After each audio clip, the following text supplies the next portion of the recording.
बिस्मिल्लाहिर्रहमानिर्रहीम। पुराने जमाने की बात है। मदीना शरीफ से कुछ मील दूर एक छोटा सा गांव था, दारुल अमल। वहां एक बुजुर्ग औरत रहती थी, हलीमा बीबी, जो अपने बेटे यूसुफ के साथ एक मिट्टी के छोटे से घर में रहती थी। यूसुफ बहुत मेहनती लड़का था, मगर रिज्क कम था। कभी लकड़ी बेचता, कभी पानी भरता, मगर फिर भी घर की हालत हमेशा तंग रहती। फिर भी हलीमा बीबी हमेशा मुस्कुराकर कहती, बेटा, हलाल कमाई में बरकत होती है और सब्र करने वालों को अल्लाह कभी अकेला नहीं छोड़ता। एक दिन जब यूसुफ बाजार से लौट रहा था, तो रास्ते में उसे 3 मुसाफिर मिले, थके हुए, भूखे और परेशान। एक ने कहा, भाई, कई दिन से कुछ नहीं खाया, अल्लाह के नाम पर कुछ दे दे। यूसुफ के पास उस दिन सिर्फ 3 रोटियां थीं, जो उसने अपनी अम्मी के लिए बनवाई थी। दिल में थोड़ी देर को ख्याल आया, अम्मी भूखी रह जाएंगी, लेकिन फिर उसे अपनी माँ की बात याद आई, बेटा, जो अल्लाह के नाम पर देता है उसका कभी नुकसान नहीं होता। वो मुस्कुराया और 3 रोटियां 3 मुसाफिरों को दे दी। पहले ने दुआ दी, या अल्लाह, इसको कभी तन्हा न छोड़ना। दूसरे ने कहा, या अल्लाह, इसको वो मुकाम देना जहां इसके कदम भी रहमत बन जाए। तीसरे ने कहा, या अल्लाह, इसकी माँ की दुआ हमेशा इसके साथ रखना।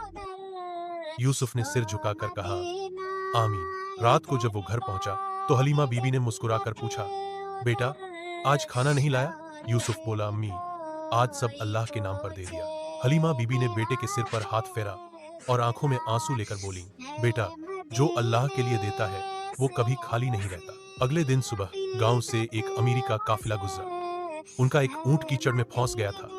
सब कोशिश कर रहे थे, मगर ऊंट नहीं निकल रहा था। यूसुफ ने दौड़कर मदद की और पूरी ताकत से ऊंट को बाहर निकाल दिया। काफिले का सरदार बहुत खुश हुआ, बेटा, तूने आज हमें बड़ी मुसीबत से बचाया। चल मेरे साथ, मैं तुझे अपने कारोबार में रख लूंगा। यूसुफ गया और अल्लाह ने इतनी बरकत दी कि कुछ ही सालों में वो मदीने का सबसे सच्चा और अमीर ताजिर बन गया। लोग उसे सादिखर ताजिर कहते, यानी सच्चा व्यापारी। वक्त बीता गया। एक दिन जब यूसुफ सफर से लौट रहा था, उसी रास्ते पर 3 बूढ़े मुसाफिर दिखे। वो ठहर गया, पहचान गया, वो वही थे जिन्हें उसने रोटियां दी थी। वो मुस्कुराए और बोले, हम इंसान नहीं थे, हम तेरी दुआएं थे। पहले ने कहा, मैं वो हूँ जिसने तेरी तन्हाई मिटाई। दूसरे ने कहा, मैं वो हूँ जिसने तुझे मुकाम दिया।